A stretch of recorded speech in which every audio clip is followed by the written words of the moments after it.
A friend recently told me he had bought a taxidermy piece for his living room, a stuffed animal. It made me think, why would anyone want a stuffed animal in their house? And who even does this? It made me curious, and to my surprise, there were loads of shops, conventions, museums, and even workshops. I decided to explore this weird and wonderful world. My first port of call being Lindsay Jameson and her store in Camden.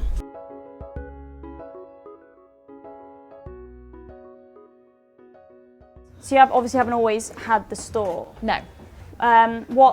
Why did you suddenly want to open the store of taxidermy? I always had this idea. When I was a little girl, I had a very, very creative mum, and I came from a very creative family, and I was doing a job for 10 years that I eventually came to not enjoy so much, and it was a desk job, and I always had it in the back of my mind I wanted to do something with my creativity.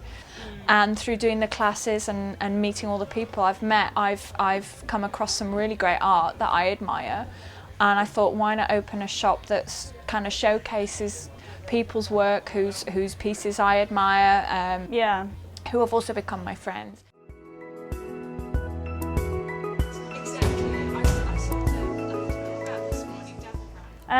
So if people did want to learn more about taxidermy, but maybe didn't want to necessarily travel to a store to ask the owner themselves, is there another outlet available? There's a magazine called Taxi Mag, which has come out in the last year, which is absolutely brilliant. Canna, the lady that does that, she's done it all herself. It's entirely self-funded. She does it all. After looking through Taxi Mag, I decided to visit Canna Ingleston to hear about why a person outside the industry would be so enthusiastic about taxidermy. What's your fascination with taxidermy? Because we found it's quite a niche kind of market, select group of people I've found. Like, what's your fascination with it? Why do people get so... I think they're beautiful. I think they're quirky. I love the quirkiness of it. I love the fact that you can buy freaks. I love the fact that they're preserved and that you can look at them and you can touch them. And they have a history. I like that very much. But I think it also harks back to a previous era. I like the idea of taxidermy as souvenirs. Others might even have had them in their house to make you think they had travelled, you know. And also, a lot of times, I mean, Charles Darwin was a taxidermist, and so that's quite interesting too. So I think there are many layers to this, and I think the history and the social history is also very much part of that.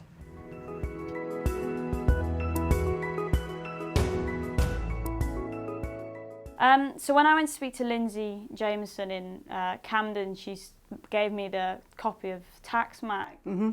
What drove you to start a magazine? It's a passion project. I do it because I love it, and there wasn't a magazine. There wasn't anything to kind of bring this new community together. So I'm the founder and the publisher of it. I do it purely for a hobby. I sell them on eBay for a few quid to try and break even so that it pays for the next one. And it's a really vibrant project, and it's a very vibrant subculture, and that's what I'm trying to capture with this. What I really want to do is kind of join the dots. You've got all these really interesting people doing their own thing, all independently, and a lot of the times they don't actually know each other. And it's about that sort of thing, bringing people together, creating a platform for people to show what they do so that other people can see it, and just kind of bring it together and celebrate it. And I think it's been quite successful in that regard, I really do. My visit to Canna really gave me an insight into the world, especially after reading previous Taxi Mag publications. In one of them was an interview with James Cranfield, a professional taxidermist with a successful business in Essex. When you first opened the business, what was the public reception for it? Was it good, bad, mixed? Overall good, because, you know, independent business, unique, opening up, niche, but taxidermy isn't for everyone. So when I opened 2 years ago, as stuff was coming in, you know, people then realised what the shop was going to be, and people, some, only a handful, took a real sort of offence towards it. So that, and you know, I've heard people walking past tutting, and then I've also been outside and a little girl, children are fascinated with animals. Yeah. The little girl ran to the window and the mother, pushing a buggy, shouted to the little girl, "Get away from there, that man is horrible." And so, and I said to her, "Why are you poisoning your little girl's mind with your views? You don't know anything, you don't know who I am, you don't know the history of this stuff." So some people are really funny about taxidermy. I had somebody bash on the door saying, you know, "You're disgusting, how can you profiteer from animals?" And they're just blinkered. They've got that opinion, but you look down and they're wearing leather shoes, and they've just come over from the pub and they've just eaten a beef burger.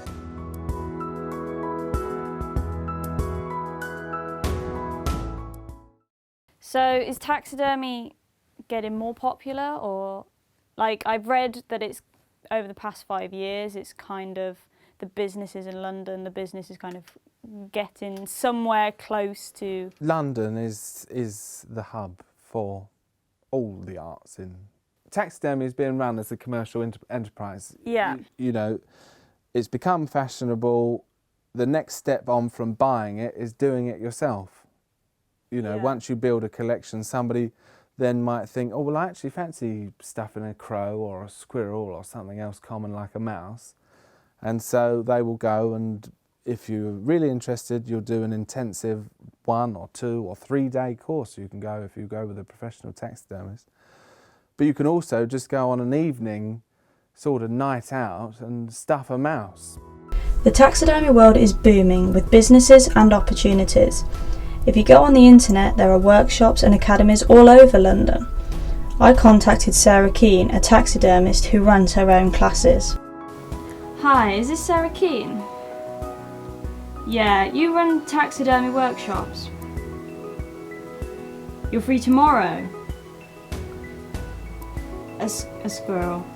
Right. Yeah, okay. Yeah. Tomorrow morning. Yeah. Bye. Shit.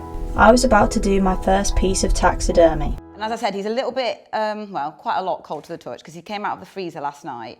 Okay. And you want to work on him kind of only when he's only just defrosted enough to work on, really, because it gives you more time. Because as soon as he starts defrosting, it starts breaking down. So if you work on it when it's nice and cold still, it gives you more time. Ideally, it shouldn't really get too much messier than it is at the moment around the body, because we're just literally taking the skin away from the meat, so we won't ever really see any blood or guts or horrible things like that. I think probably about, I don't know, after about 6 months of trying, I felt like I was really starting to get somewhere. And then I went for some tuition with a taxidermist who lives up in Rochester, who's been doing it. He's retired now, but he'd been doing it all his life. And he kind of gave me some pointers on what I'd done already to sort of refine my techniques and stuff. And then there was quite a big improvement after then. So it's kind of just within the first year, really.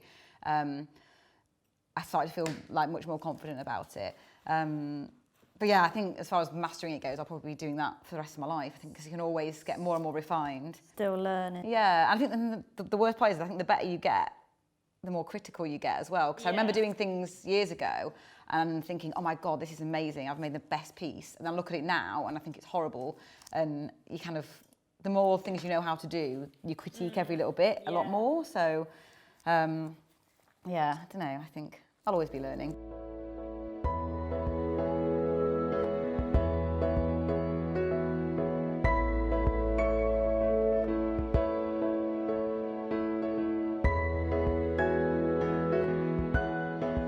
If you can get him quite dry now, it just makes the finished thing a lot nicer and fluffier. You could do it again. I could do it again.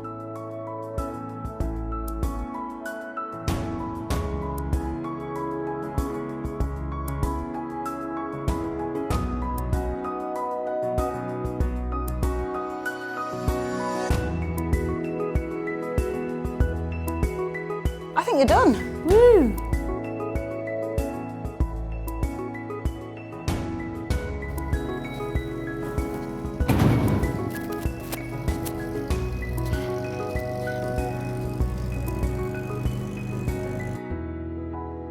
The taxidermy world is much bigger than I ever anticipated. I had never expected it to be so widespread because it seems so niche. But after meeting all these people, I have to admit, I have grown fond of taxidermy and I understand it a lot better now. After all, I've got my own piece